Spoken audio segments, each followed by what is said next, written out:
2001 was the worst year of Steve Patterson's life. It was the year his father died, and the year that he divorced his wife Stephanie. Steve was also working in the airline industry and had been laid off from his job at Continental Airlines after 20 years of working with them, just a week after September 11th.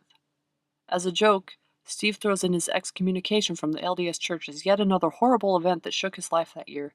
But as we shall see, there's a long story behind his excommunication, and perhaps it turned out to be a blessing in disguise. To give some background to the events of 2001, we have to go back in time. First in 1996, the year Steve married Stephanie. They went to the Justice of the Peace in Las Vegas, Nevada for a very simple ceremony, with just a few family members and friends as witnesses. Stephanie's mother baked and brought a carrot cake, but otherwise it was quick and easy and over within 30 minutes. Except for when the Justice of the Peace said, "You may now kiss the bride." Steve was taken aback, as he seemed to have momentarily forgotten this important step. Both of them broke into giggles and managed to get through it, although the whole thing felt silly and awkward. And really, it was more for the benefit of the Justice of the Peace than for Steve or Stephanie. At this point you might be wondering, who is this Stephanie and why did Steve marry her? This is where the story really begins. Stephanie had served her mission for the LDS Church in England and wanted to return to visit. Her brother and mother also wanted to go, so they decided to make a family trip out of it. Stephanie's brother Sterling worked for an airline, so he was able to get their mother's ticket at a much lower price, but Stephanie had no such benefits as the sister of an employee, as only parents, spouses, and children of employees could enjoy these benefits. Well, as it happens, Steve was also an employee at the same airline, and during a lively conversation among these friends and family, it was casually brought up that perhaps Stephanie could marry Steve to get the spousal benefits, and therefore, a cheaper ticket to England. It was a silly offhand comment someone made, but as they kept thinking and talking about it, they started to wonder, why not? Stephanie figured it was easier to pay the $50 to the Justice of the Peace than hundreds of dollars for plane tickets. Soon, they found themselves in Las Vegas to tie the knot.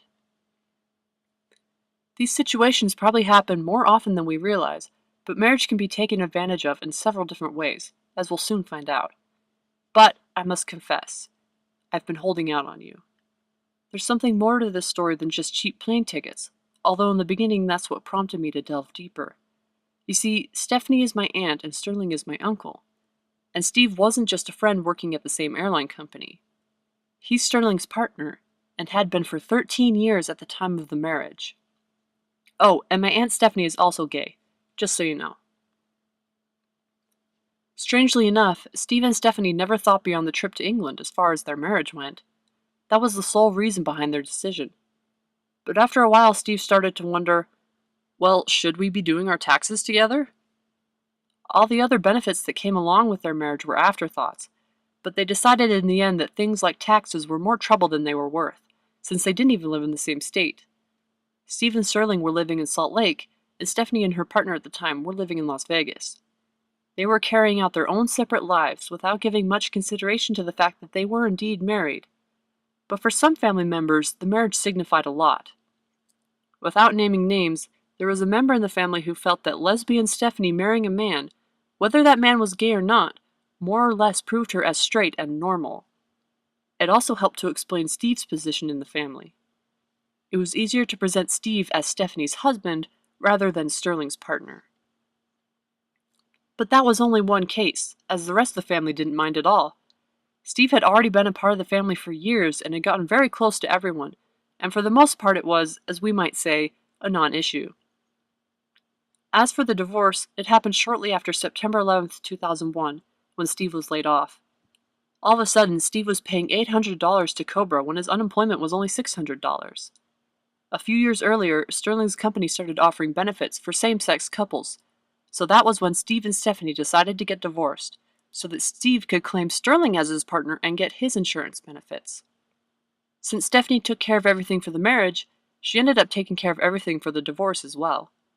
Working for an attorney, she maneuvered through the paperwork easily, nonchalantly emailing Steve saying, "Okay, we're divorced now."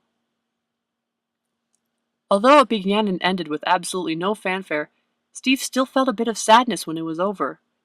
Even though they didn't need the status of husband and wife to legitimize each other's positions, it still had that effect, and so in the end still felt like the end of something important and real. Their marriage lasted 5 years, and Steve says that Stephanie is still his best friend. In fact, they are and would still have been best friends, marriage or no. Whether or not their marriage could be considered real, their relationship and connection to each other certainly can't be denied. For a while, they were a legitimate family in the eyes of the law, and maybe someday Steve and Sterling will have the same option to get married and have that same feeling. The subtleties of marriage and what it means to different people are endless, but for Steve and Stephanie at least, it meant both everything and nothing at all. For now, Steve and Sterling just have to wait as they celebrate their 25th anniversary together. They express hope and confidence that soon history will be moving in the right direction, and that they'll be able to take their symbolic anniversary rings and forge them into wedding rings.